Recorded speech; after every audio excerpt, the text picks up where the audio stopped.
राजधानी पुणी महिला बंजरा गैंग गिरफ करिछि नयापल्ली थाना पुलिस। आप देखिपे जो मुह घोड़े जो महिला माने छिड़ा होइछंती एमाने सबु बंजरा गैंग रो जणे जणे सदस्य। पूर्व अनेक बंजरा गैंग को गिरफ करा जायतिला। एबे एमानंकु आपण देखि पारथुबे जे जो 8 जण बंजरा महिला गैंग को गिरफ करा जायछि एमानंक निकटरू 10 रु अधिक मोबाइल फोन मध्य जबत करा जायछि।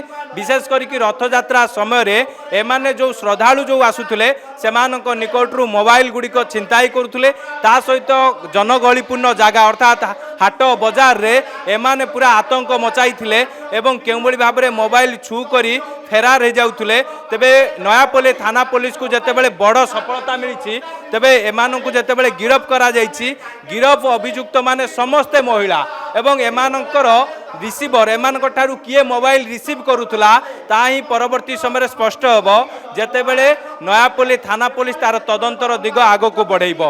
विशेष करिक आपण देखि पारथुबे जो दामी दामी मोबाइल फोन गुड़िक मध्य तांको ठारू जबत करा जायछि। तेबे एमानक गैंग रे आउ केउ केउ माने संपृक्ति रहिसंती ता ही परवर्ती समय स्पष्ट होबो जेतेबेले एमानंकु आवश्यकता पड़िले रिमांड रे आनी कोलताड़ करिवो नयापल्ली थाना पुलिस रो स्वतंत्र team. Bhubaneswar camp person Jitendra Snigdhachandan Das, Argus news.